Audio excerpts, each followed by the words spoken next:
Hello and good afternoon, everybody. My name is Eric Clay, and with us for our third installment of this series is Nick Riva, the head of corporate security engineering at Snapchat. Nick, how are you doing today? Doing well, doing well. We had a day off yesterday for Veterans Day. For all those that serve, thank you for your service. Yeah, so you're nice and fresh today for an interesting webinar on disrupting the cybercrime ecosystem and also using threat intelligence to really be a corporate strategic enabler. So we're going to talk about a lot of different things today. We have kind of a broad list of topics, although Nick and I haven't rehearsed the answers. So we're going to start on how can the average company disrupt the cybercrime ecosystem? And maybe we're using average here a little bit loosely, but the average company is probably like a 50-person mom and pop store, which is not really our target audience here. So we'll say the average company with a security team. Yeah. And Nick, I want to start with like, where do you see the role of threat intelligence at let's say, a security team with 3 to 5 people? hmm And where do you think the teams are doing a good job of leveraging that data today? And where do you think that there still needs to be some work? And then I have a follow-up question right after that. Sure. Yeah. So if I had a team of 3 to 5 people, let's say we're a business to business SaaS product company. We make a SaaS product that people buy, typically with a credit card, but maybe sometimes it could be done through enterprise contracts. I would probably invest area in picking a good vendor to get observability on risks related to our SaaS product company that are otherwise not known to us, like unbeknownst to us. Specifically around credential harvesting, specifically around Stealer logs, specifically around any phishing domains that maybe bad actors are creating to try to redirect legitimate users of our SaaS product company offering to a phishing or some kind of a sinkhole domain, or where they may want to get credentials. And their motivations are, I think, also important to understand. What are they after? It depends on what we do for a living. If we're if let's say we're like a consumer lending company, or we're a marketing agency kind of company, there's probably collateral and materials that those people want, and they want those accounts to get to those collateral materials. Sometimes it could be more malicious, right? It could be more around actual like theft of that data and then repurposing of it. So I think you have to ask yourself, what is the threat model for your let's say hypothetical 500-person company with 3 to 5 security people, and kind of what's at stake, and what's likely to be the thing that's going to hurt you, whether it's reputational damage, whether it's hard financial damage, whether it's customer trust. Because once that trust is lost, it's very hard to regain. And Yeah, I would make those types of analysis and then subsequent investment. that's an interesting point, Nick, on specifically looking for attacks against consumers too. Mhm. Because if a consumer is attacked from, say, a lookalike domain from a SaaS application that looks very similar, the SaaS app never detects it. As that company, the victim company is talking internally, like, oh, what are we going to do about this, etc. It's really easy for your kind of the main company to also get tangled up in this, right? Because the victim company goes and says, oh, we just got phished by this, by this lookalike domain that looks exactly like this company, and it can lead to really bad brand and reputation damage. So I think the threat model is really critical there. We talked when we had this discussion a little bit. We had talked about kind of specific examples, and then also straight kind of this strategic, tactical, operational, and technical layer of threat intelligence data. And Mhm. so I'm going to give you kind of an idea, like how I kind of see the example you just gave, but then I'd love your feedback on it. Of course. So from the strategic standpoint, you have this policy of proactive disruption or proactive detection of possible risks and then disrupting those risks from like the B2B SaaS company standpoint. Yeah. The way you would tactically implement that strategy would be monitoring for phishing domains that could target either your employees or your customers. Operationally, you build a process where you can automatically identify those phishing domains and do takedowns before they lead to a customer data breach or a significant customer attack. And then technically, you implement that process and have relationships with major web hosting providers, et cetera. So there's kind of you can kind of layer from a strategic business standpoint, what's the goal? We want to prevent our customers being attacked, all the way down to very technical details of how that happens. Is there anything you would change or add to that kind of like mental schema I have for it, Nick? Yeah, maybe just a bit more color, but just to zoom out, I think the strategic, tactical, operational is so important. I do see a lot of security leaders who are great with coming up with strategies, but are not good at actually landing them and operationalizing them. And that's where the credit actually is earned, and that's where it matters, right? Like ideas is just an idea. Ideas are easy. Implementation is hard. What I would say is, depending on your resourcing, just right size the amount of effort you can put in on the strategic, tactical, and operational aspects. If you don't have a big team, lean on a very strong vendor that is a best in category vendor that can give you the data in a more curated way, so you don't have to spend time parsing it. Maybe a vendor that has the ability to use LLMs to summarize information for you, so you don't have to worry about the summarization aspects as much. Um, I would also say is try to get to completeness in an area of focus rather than like 50-40% coverage. Like try to get to a place where you say, okay, this control is operating strategically how I designed it. I tactically have the process to manage it, and operationally we're following up, right? And whatever that bar that you've set for yourself, get it to a place where you can put it to what we call KTLO, keep the lights on, meaning it is operating as expected, and it needs some love and care and feeding per the norm, but it's not something you're kind of like worrying about, right? Because then you can go to your exec team and be like, look, we have this control and it's fully operationalized. We have metrics for it. We have observability for it. We know it's working. We know it's triggering, right? And that's a lot more confidence inspiring and powerful, I think, as a security leader than saying like, oh, we've done some stuff and we look at it occasionally. Because if you haven't operationalized something, you're going to have process breakdowns. Even across this 5-person team, I promise you, you will have process breakdowns because person one is going to think different from person three, and it's going to start to fall apart. That's a really interesting point, especially on the like, you touched on this a little bit in your answer, but I think communicating with other executives in the company is an area a lot of security professionals struggle with, where, they're hired to secure the organization. There's probably in a lot of companies a lack of understanding from like the executive team, CEO, CFO, even CTOs and CPOs in some cases on what specifically the security lead is doing, Yeah. and then how that's like impacting the business. Do you have any advice for a team on how you would strategically align kind of an executive team who maybe has a lot of non-technical folks or folks Yeah. who aren't, knee deep in security on the strategic objectives, and then how you kind of justify the budget and the things you need to do that? Like when you're talking to these kind of audiences, whether it's like a true C-suite or a board of a company, you have to meet them at their level of understanding and knowledge, and not boil the ocean with technical complexity and terminology and acronyms and things like this. You have to look at the business impact and bottom line, right? And that's one of the arts, I think, of being a efficient security leader is you take all this technical context and knowledge that you have, you lead the team to that technical knowledge and context to the outcome, but then you simplify what the risk is, and you simplify how you got there when you're communicating upwards to your stakeholders, your C-suites and your executive boards, in a way that they can understand. Like any C-suite and executive board can understand impacts to ARR, right? It's clear, it's obvious, it's a business, Yeah. right? Any person in that cohort can understand losing customers and customer return metrics, right? Most of them can probably understand the implications of a data breach and having to do reporting through state attorney generals and regulators, right? Most of them can, of course, understand the importance of losing customer trust. Maybe that customer trust angle is a little hard to explain to some because, like, well, what does that really mean? Like, the data is out, but I get Yeah. mail every month from companies. Does that mean I distrust all these companies? Well, it depends. Like, we don't know what the metrics of those companies are. Maybe those companies are actually losing 20% customers due to this. Like, so I think you have to kind of like take the things that business people understand from being business people, right? And provide examples that are easier for them to calibrate to. And the things that are a little bit more difficult to understand, try to find kind of like societal, like canonical examples that you can reference and to get them to zoom into that a little more closely, right?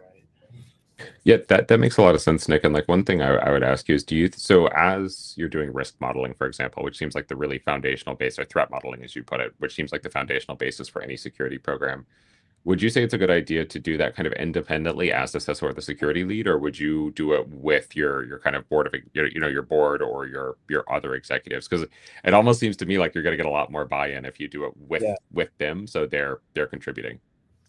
The best way that I've seen in my career over 18 years and getting buy-in from execs is to do tabletop. What's a tabletop? A tabletop is a mock security incident exercise where something consequential has hypothetically happened. Air quotes, Eric. Yes. And then you pre-design this hypothetical case, right? And you bring in your team as a leader to describe the hypothetical case, and you like kind of war game it with a set of executives, and you let them contribute how they would see this panning out. If you have a formal security incident response process, follow that, as written, right? And let them participate. Let the head of legal give the feedback on what do we do in terms of reporting. Let the head of communications give their feedback on what do we do in terms of communicating outward, right? Let the CRO report what we do in terms of how this impacts revenue, right? You war game this based on a threat model that you hypothetically establish, right? It might even be a real threat model that we're really worried about. That's probably the better way of doing it, right? This way, they're like, okay, I live the moment of this incident actually happening, but people like Nick and his team are protecting us, and here's the things we're going to do to prevent this from happening, right? And it really like lands it deeply in their hearts and minds. And I've seen this be a very effective exercise, which is why Yeah. companies like ours do it every year. Yeah, we actually have a question already, Nick. So it's a little, I think it touches on a little bit on your last answer, but I'll go ahead and ask it just because I think it's a good specific question. If a company's database is leaked, but they don't care, what would be the best approach to make them understand the risk? I think it largely it depends on the consequence of that breach. If if the data belongs to individuals who are in highly regulated locales, like EU has GDPR, a lot of the US states have very strict laws around data breach disclosure. California being one of them, Massachusetts being one of them. There's other states. France has very strict rules on this with the CNIL, CNIL. South Korea has very strict rules on this. Brazil has very strict rules on this. They can't not care. Like it's not permissible to not care because the regulator is going to come and make them care. Now, it isn't the job of a person like me to completely understand like the legality of it. It's usually the legal teams, but I'm providing the technical context and explanation of what has transpired, right, or what may have transpired, and legal is helping fill in the details of what's the impact to the company, right? If you don't have a legal partner as a security leader, you're probably not set up for success. Yeah. And sometimes those parts of the job kind of like fall on people like me, but that's not really appropriate because we're not trained to perform those parts, right? Like kind of like the so what parts, it always needs to come from at least two parties. It needs to come from security. It needs to come from legal. Yeah, that's an excellent point, Nick. There's a huge number of legal requirements that fall on companies that have a data breach, even just a general company. And then when you get into industry and kind of specific types of data that get leaked, that can be even much more significant. The next kind of topic I want to go to is that the whole theme of the webinar is kind of building a proactive cybersecurity program, building a proactive disruption program. Describe to me, and I think it's always useful to really do a deep definition on terms because proactive and reactive is, that can mean a lot of different things to different people. Define to me what you would see a proactive, or actually, let's start with reactive. Let's define to me what Yeah, you would see a reactive cybersecurity program as. Like if you came into a company, like, and yeah, you would go like, oh, this is very reactive, and then how would you segment that from a proactive program? yes. So the reactive often involves lack of process, lack of SOPs, lack of understanding of what do we actually do in a situation like this, or even lack of a framework to think about what we do in a situation like this, right? Security people are kind of like the police, if you think about it. The police are trained to show up to a crime and act a certain way.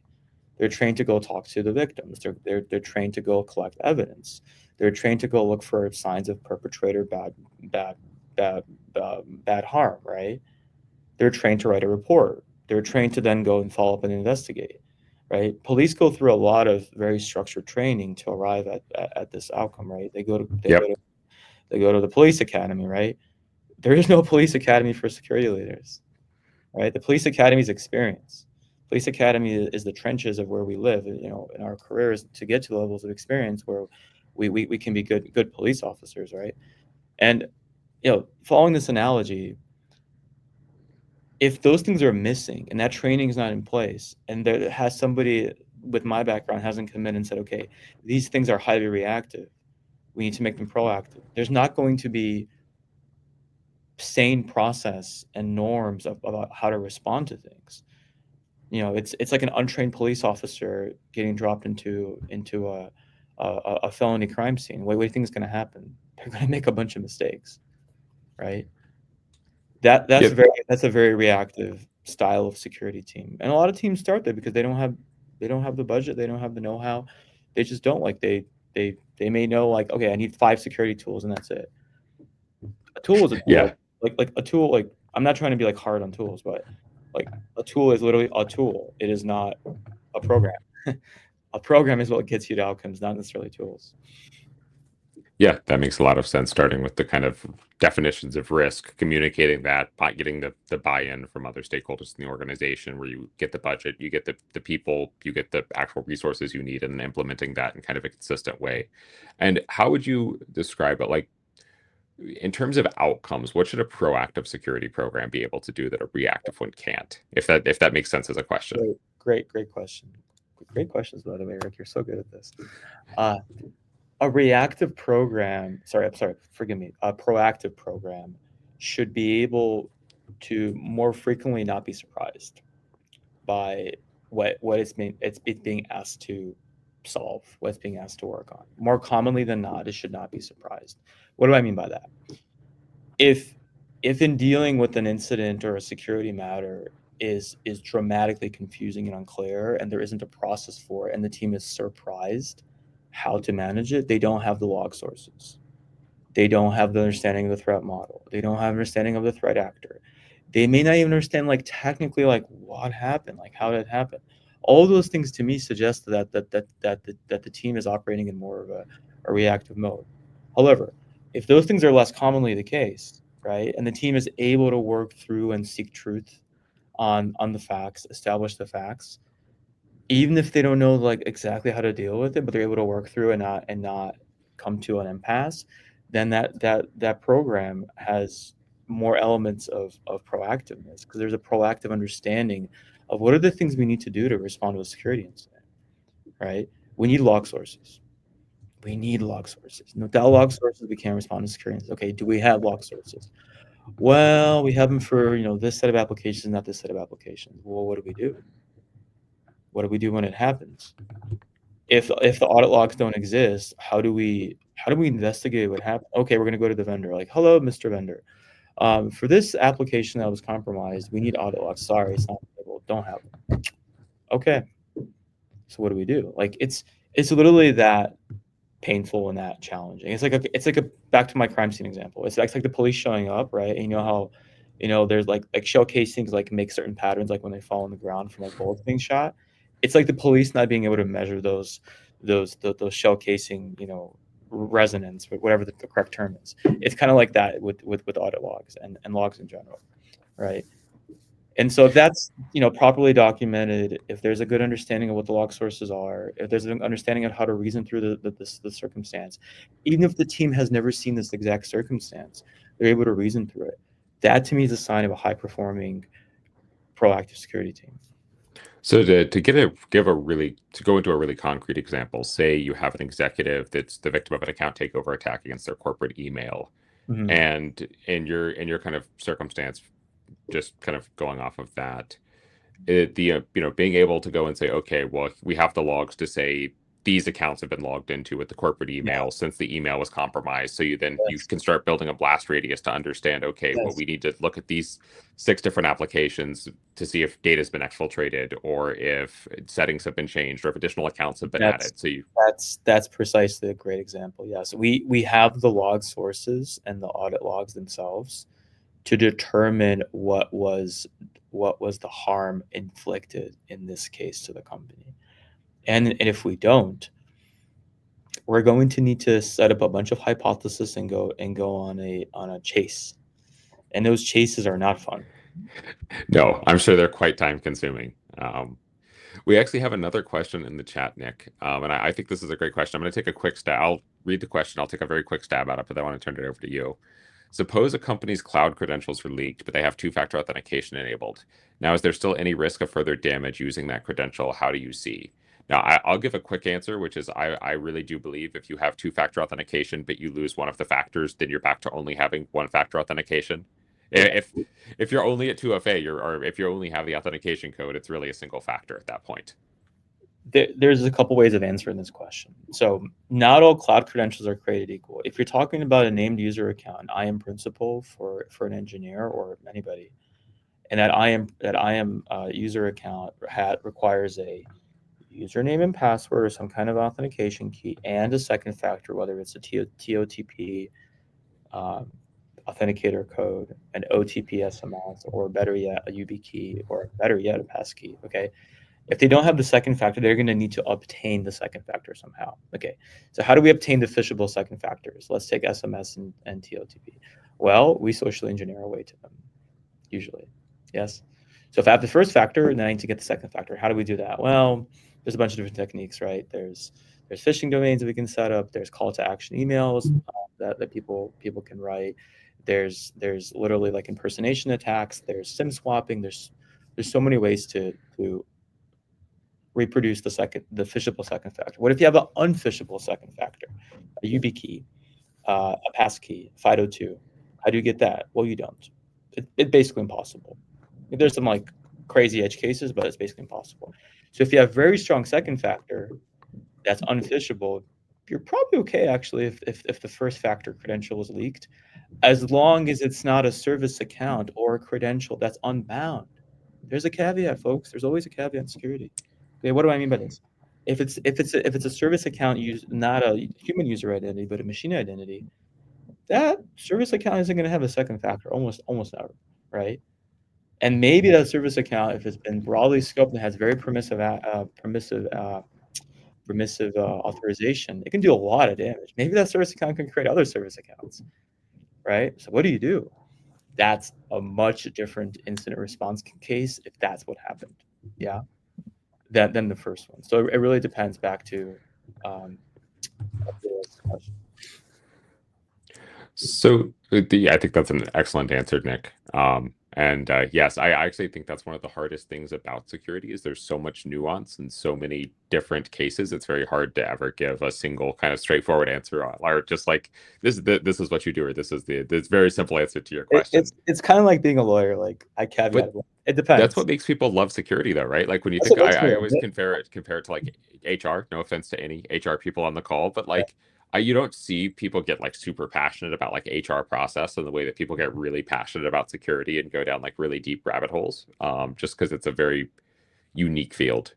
Now, the next thing I wanted to ask you about, Nick, is very theoretical, but I think Mm. it's a really interesting topic, and there's been a fair amount of kind of academic debate about this. But there's a concept, it's called offense, defense, and balance. And I'm going to give a quick historical analogy because I think it sets the scene well and helps conceptualize it for people. So offense, defense, and balance is this idea that the ratio of an attacker's forces matters a lot in any kind of adversarial situation. And so, as an example, prior to the 15th century, city walls were a really, really big deal for like in real military conflicts, right? So, Mhm. there was a city, Constantinople, which didn't fall for 1,000 years. They had the Theodosian walls, and it was basically considered completely impregnable. And then cannons were invented in the 15th century, which changed, well, in the 14th century, but they became a main line of combat in the 15th century, which changed the offense defense imbalance in favor of offense because you could just blow down the walls and then you didn't need as many soldiers to actually besiege a city. And Mhm. I think you can take that same concept and apply it to cybersecurity, except I think the offense defense imbalance in cybersecurity is wildly lopsided towards the attacker. And so I'm gonna make a quick argument, and I'd love you to your kind of opinion or thoughts on it. So my belief is if you look at it across every major cybercrime forum, I actually ran the numbers. There's about 300,000 users, and this is a super inaccurate. This is just giving an idea of numbers. Cybersecurity employees, there's 7 to 10 million globally. There's probably more than that, but that's the quick number I got. And so the offense defense imbalance, if you really think about it, is massive. Companies are spending trillions of dollars combined on cybersecurity. There's millions and millions of employees, and you probably at most have a few 100,000 like very sophisticated threat actors. which tells me that security is just much, much, much harder than offense, which is also very interesting because historically, offense, defense, and balance has been the offensive side has to have a lot more resources than the Mm, defensive side. mhm. What do you think of my mental model there, Nick? Do you agree with it, or do you think I'm Yeah. way off? No, no, you're not. You're not way off. And the reason you're not way off is because, from the attacker perspective, there's a one-to-many opportunity for the attacker. One attacker that knows what they're doing with a credential stealer can compromise tens, hundreds of companies, thousands of companies, right? One attacker with a well executed phishing kit to clone an Okta login page, right?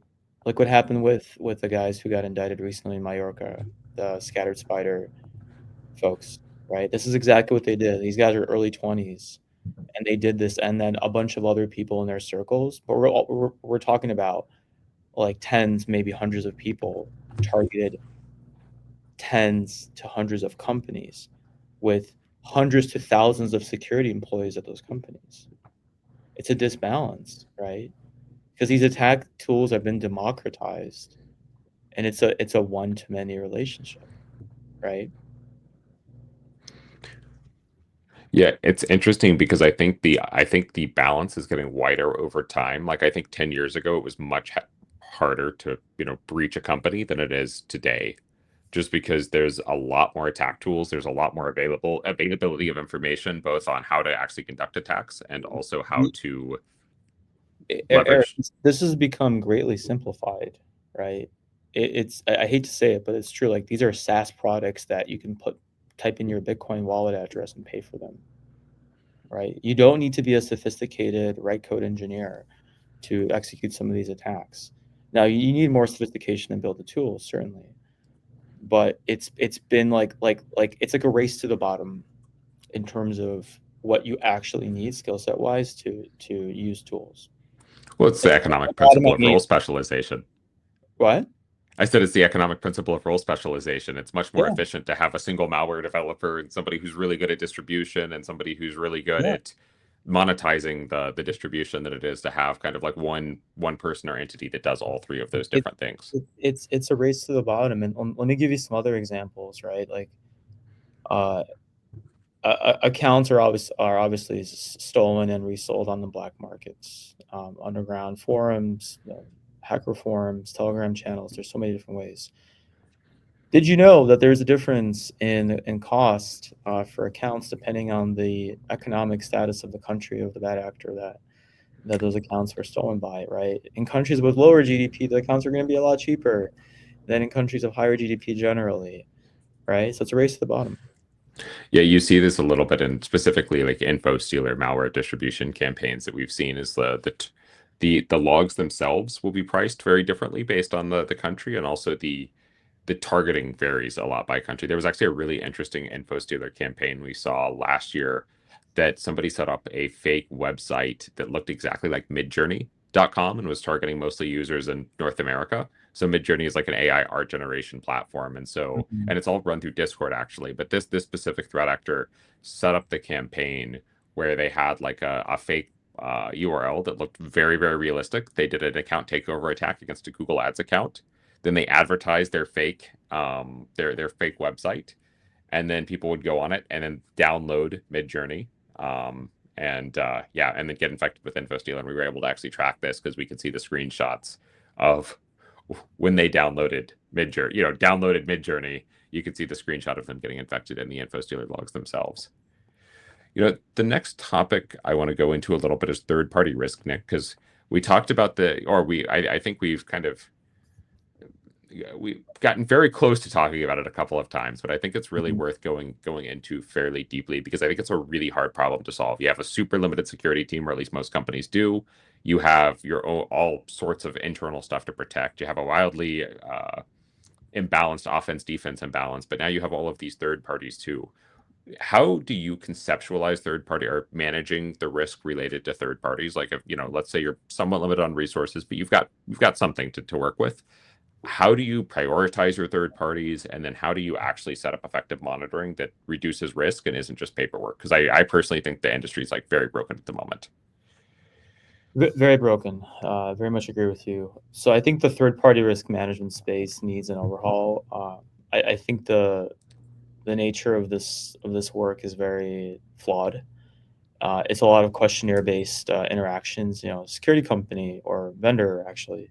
Tell me about your security. Okay, here you go. I told you about my security. Security is not static. Security is highly dynamic. So whatever that questionnaire said yesterday has changed in a week or even in a day. And okay, so then we come up with other things like okay, we came up with all these SOC 2s and ISO 27001s and 2s and other assurance things. Okay, so instead of telling me, you tell an auditor more or less the same things and they test controls. I think it's a little bit more useful. But again, it's a point in time and there's no like ongoing monitoring of it until the next audit. And these things are so highly gamed that now there's vendors who basically do this for you, like in a box, like Vanta. Like I like the guys at Vanta, but what they're doing is realizing that the SOC 2 madness has become such an expectation that we're just going to productionalize and make getting SOC 2s as easy as SOC 2. So I think it's also like a race to the bottom in terms of like usefulness. So then what do we do? Like, well, I think what you should do is you should really look hard on what are the biggest vendors that you have as a company in terms of consequence. Like, okay, if your top five vendors are compromised, what does that mean to you? Like really, what does that mean to you? Not like hypothetically. Maybe maybe tabletop this going back to my earlier conversation, right? And then say, okay, what controls do we have to observe the abuse and misuse of this vendor today from how our people interact with it? So this is the audit logging that I talked about earlier a lot. That's very, very important, right? Because if there's two angles to this. There's the can my interactions with the vendor be affected by my own accounts with the vendor being compromised, or can the vendor be somehow compromised like systemically? And I think the way you monitor for those is different, right? Like the first one you can more or less control. You can see how your employees, executives, whoever are interacting and authenticating to the vendor product.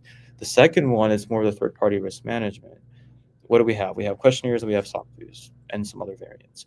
But what if we actually take those vendor domains or those vendor names and we use tools in the industry like Flare to monitor for chatter and monitor for bad actor behavior in and around those vendors. And if you have a deep enough relationship with those vendors, then maybe you can even feed this information to them in a kind of a curated way. Or maybe if you're working in a more regulated industry like fintech or defense, maybe you can use information exchange formats like Stix or Taxi to exchange threat intelligence from the customer to the vendor, right? Yeah, even looking at things like SEC filings can be really useful because many companies now have to actually notify the SEC when they get breached, which leads to a public filing. There was actually a ransomware group that specifically notified the SEC that the company they breached did not do the filing as a method of extortion, which is a very new type of tactic. I think Mm. these are good points, Nick, and I think that's I really like your phrasing of consequence because it's just saying, oh, these are the biggest third parties we have by spend, or it doesn't really capture it, right? You could have a really big third party that you do $10 million a year in business with, but if they're compromised, they don't really have access to a lot of sensitive IT infrastructure. Maybe they're just a kind of third party supplier of physical goods or something like that. Yeah, it is all it's all about the consequence because when you're chatting with high judgment people, executives that I spend time talking to, it's all about the consequence. It's all about the so what, right? Like, okay, so what? What could possibly go wrong if our SMS vendor is compromised and we can't send an SMS? Well, that's what we do to sign up accounts. Ooh, that's important. So how do we Yeah, de that's painful. so how do we de-risk that? Maybe we have a couple of them. Okay. And then you build it up. So, like, talk me through that scenario though, because I think that's a really great example, right? It's somewhat technical. So Mhm. you have an SMS vendor. You say, okay, if our SMS vendor, where you could probably even come up with some kind of like loss of business value if you know the average value of a Snap account as an example, and then you can like kind of do out the numbers. But how do you bring on a second one? But how do you like operationalize that? Do you do Well, testing to roll back to a second vendor that you have kind of on standby? maybe what you do is you take it as a business opportunity for them to compete with one another, and you set up an auction system, and they can bid on it. And that way you have both of them in your ecosystem, you have both of their SDKs built in, and then if one has a problem, you go to the second one, and you solve two business problems.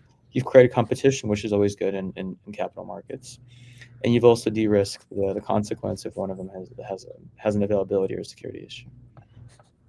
No, I think that is an excellent example. And so we talked a little bit, and you brought up kind of doing technical monitoring on some of your really high criticality third parties, and we've actually had customers do this with Flare before, so it's a use case I'm somewhat familiar with. Do you, how do you, how do you, I suppose it's a resource question in terms of scoping which ones it makes sense to. What types of technical data would you look for? I think Stealer logs and credentials are Yeah. fairly obvious, but are there other types you would look for? I think it depends on the nature of the vendor and what what they do for you and what their kind of ecosystem looks like. So let's just maybe take some examples. Like, what if it's a CRM vendor that has a large presence in the market, but what if you have a subdomain for that CRM vendor? Like, you log in with company name.crmvendor.com. Yep. You look for mentions of that like literal URL and that domain in dark web data, right? Because that's consequential to you. Like, why would they be talking about that specific domain in a specific way, right? Maybe another example, maybe it's a large cloud provider. Maybe you don't actually have your own subdomain, right? Maybe it's just like AWS, you have accounts.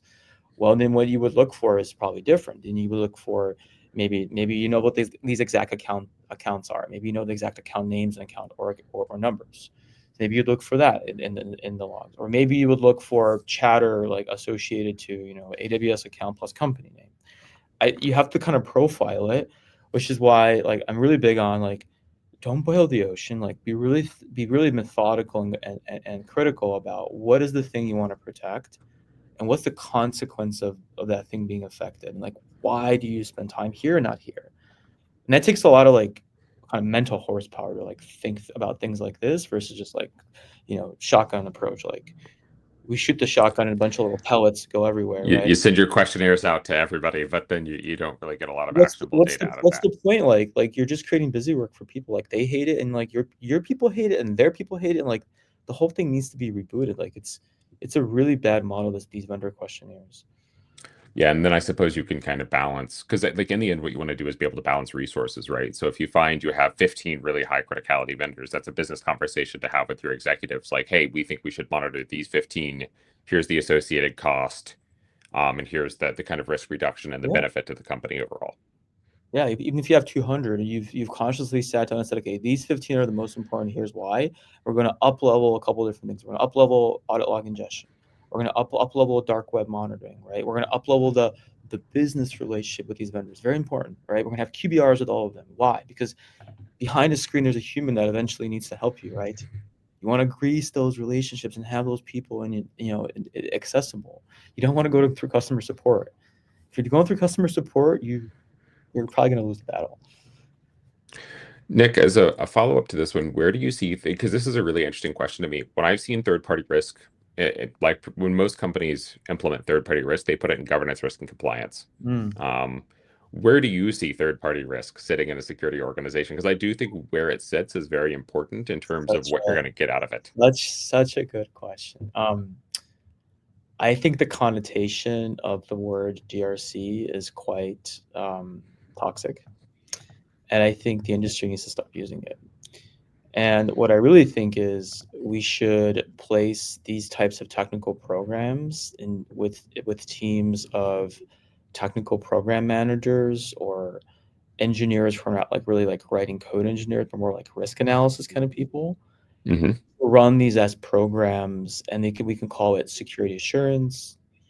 We can call it uh, security foundations. We can call it something more around the vulnerability management aspect of this space. Like, I think GRC just has like a really negative connotation in the industry, and I think we need to move away from it over time.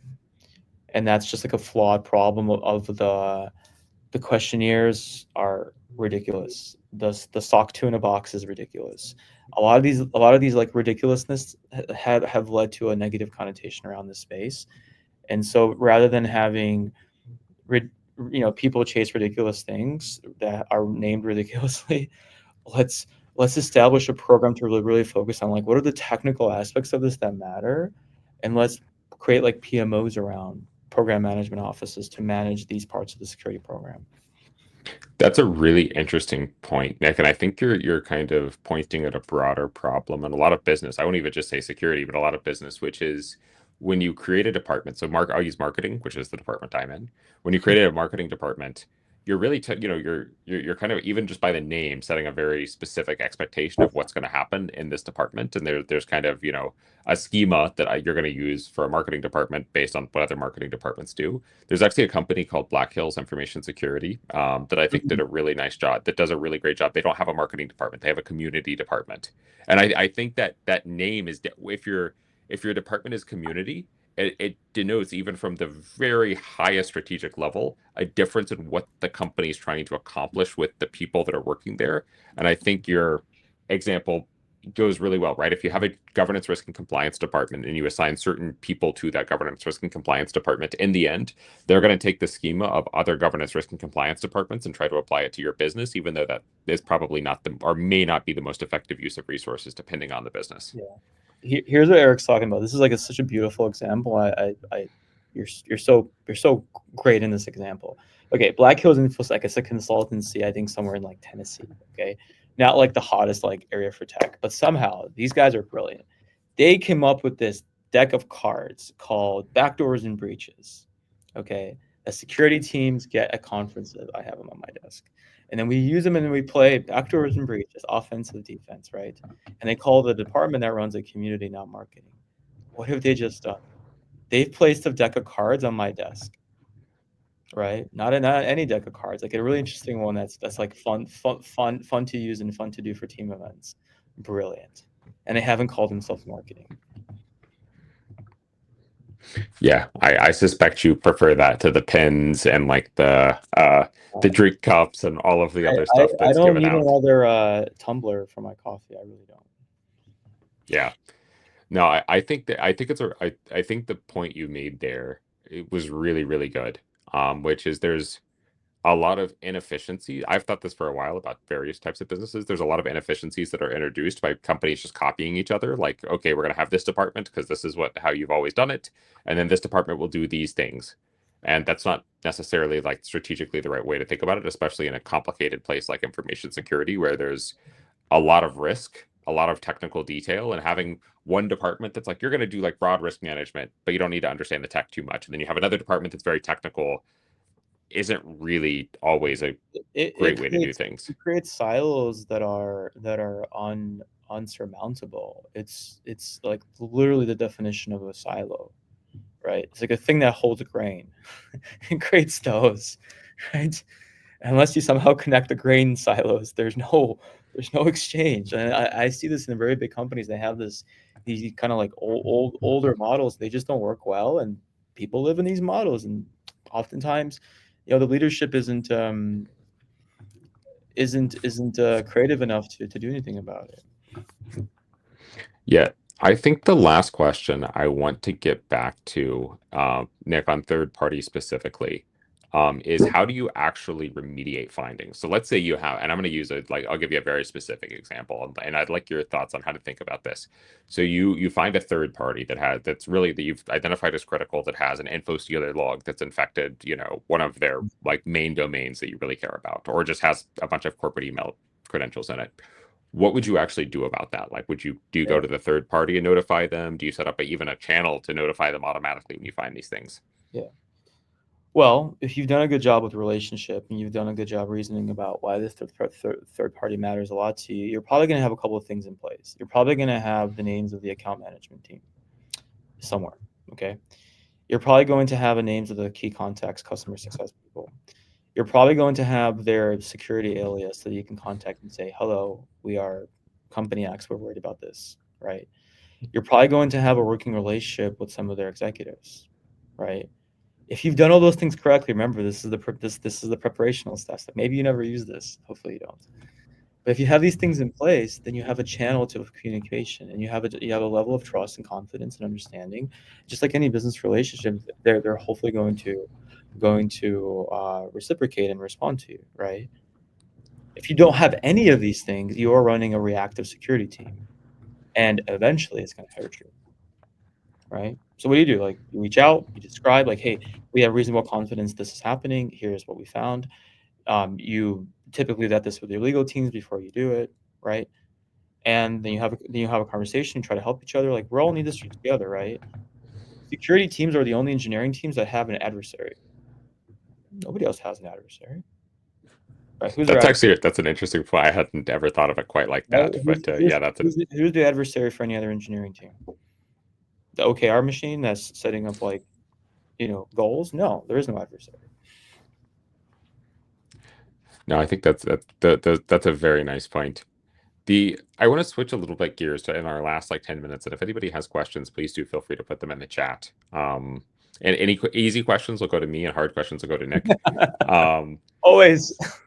so I want to do strategic implications. And so like one of, we talked earlier about the increasing democratization of cybercrime, but I would love your thoughts on number one, if this trend will continue. I suspect I already know your answer on this, so we don't have to take too long on that. And number two, what you think it means for companies. How do companies respond to this? And I have some ideas here too I can share with you and you can provide feedback on. But we can start there. Yeah. No surprise, the trend, I believe it will continue. I think it's going to be a race to the bottom, because there's too much money to be made and too much opportunity here. And it's become really simple to create applications that do this for a living as SaaS products. A lot simpler than before. There's a lot of frameworks now. There's a lot of stuff coded out there. People are sharing this. There's forums where people can knowledge share. There's even like mentorship groups, like, I'll mentor you to be bad. I've seen it. What do we do about it? I think the industry, and this is kind of part of my whole message today, hopefully folks feel that, is my whole message is like, level up. Level up. Make investments in your teams, make investments in your tooling, make investments in your vendor partnerships. Level up. Level up your game, right? There's too many security teams who are still not really operating as engineering teams. There's too many security teams who can't code. There's too many security teams who rely on, respectively, a large ecosystem of vendor products that they don't really know how to, like, work them together, right? Like, at the end of the day, security is largely two things: it's risk management, and it's an engineering problem, right? It's those two things. And so my whole stance on this, and the things I do in the industry, and things like this and the other things I've done, is all about, like, level up. Level up. And if you don't level up, some over time, companies are going to realize they're going to hire different people that are already leveled up. Nick, a second question that, and it's kind of based on your answer here, is how do you do vendor selection in cybersecurity, and how do you and Mm. this probably will be our last question too, just Yeah, in the interest of time, but how do you do vendor selection in cybersecurity, and how do you balance concentration risk? Because I think yeah, this is really important. If you're one security vendor, and I won't name any specific ones, but they have a major outage or issue, yeah. then suddenly, your entire security program's at risk. But you obviously don't want 30 vendors where you're trying to Yeah, integrate all of these types of data together because it's just not going to that's work. yeah. I mean, like, there will be the bird companies, the Falcons of the world that have issues. But that can happen to anybody. Well, here's my true belief here. If you're a smaller security team and you can't do a lot of things in house, I get it. Then seek out the best in class vendors who you believe will do the best job. And you can arrive at that through looking at Gartner, Forrester, talking to people, conferences, right? Pick the leaders, not the laggards. Okay? Leaders, not laggards. It's kind of a simple thing. There's so many vendors in the space, and not everybody's a leader. Trust me on this one. A lot of them are laggards, right? A lot of them are kind of faking it until they make it. And that's okay. They can do it. But why would you pick them? Because they have better marketing, right? Like, why? Like, pick the leaders, pick the ones you have the strongest position, and also think strategically. How are you going to grow with them, right? If you get thing A from vendor, X, now over time, what are you going to need? Are you going to be able to get thing B from them, or do you need another vendor, right? Some of these security leaders I talk to, they have 150 vendors. Like, how do you manage this? Like, it's like a full-time job. Like, you are a vendor manager. You're not a security leader. Right? Like, I know CISOs have 150 vendors, 150. It's so crazy. Like, and I think it's because they let themselves get kind of like pulled around. and they're not principled about like what they really need, and they're not principled about like, let's invest in the relationships that we're going to be able to grow with the vendor. Like, okay, vendor, I need this kind of capability. Can you make this a feature request? If you have a deep enough relationship, they'll probably do it over time, maybe not immediately, right? And it's also important to not try to like solve everything. Like, try to get like things to like 100% like good or close to 100% good, and then move on, right? I think what ends up happening is a lot of security people kind of fall victim to the marketing machines. And this is just me speaking as like an operator, right? And they kind of get like convinced they need something. They don't even know if they need it actually, right? They get convinced they need it from the marketing machine. And that's Yeah, not, I generally think that's not healthy. ideally you should be able to tie back any purchase to your kind of strategic goals that you've Correct. set with your executive team. Correct. Correct. And that's why I believe if you're looking at solution providers before you've written down a 3-pager for why you need a thing in this space, you're doing it wrong. So I'm going to ask you one last question that's going to be a total curveball that you have no idea that I was going to ask you, but I think it's a good question, and you could tell me if you think it's a good question. So you work at a very sophisticated organization. You have hundreds and hundreds of security folks, I would imagine, doing all sorts of different jobs. What is the one? What do you think the most? If you assuming you have a fairly well-resourced security team, what is kind? I'm not going to ask for a job title, but what is like one functional role that somebody is performing in the security team at Snap, or that you think other companies should have that maybe is non-obvious, right? Like everybody needs somebody to take responsibility like a CISO, but what can you think of any specific interesting roles, not job titles, but like functional roles that folks should have in their security teams that you think provide disproportionate value? Software engineer. Software engineer. Why software engineer? Because everything we do in security boils down to either risk management or engineering. Okay. And people like me, the leaders, can handle the risk management aspects, and people who can write code can help us handle the engineering aspects. Any software engineer with sufficient training can be made into a security engineer. Not every security engineer can be made into a software engineer, right? And not every security engineer needs to be a software engineer, actually. We have different archetypes. But if you're asking me to pick one, I'm going to pick that one because that one is the most universal, right? And if a person can write code and a person can operate as a software engineer, they're scalable. The things they do are scalable, right? Unfortunately, I'm going to say this on the call. People are probably going to hate me and send me hate mail, but I think the role of security analyst over time is going to go away. It's going to go away because AI, it's an automatable role. Yeah. it will. It will. And that's unfortunate because a lot of people, that's the starting point. That was my starting point. 18 years ago, I started as a security analyst. All right, Nick. Well, thank you so much. We really appreciate having you on today. Thank you to our audience, and everybody have a fantastic day. Thanks so much, Eric, for having me.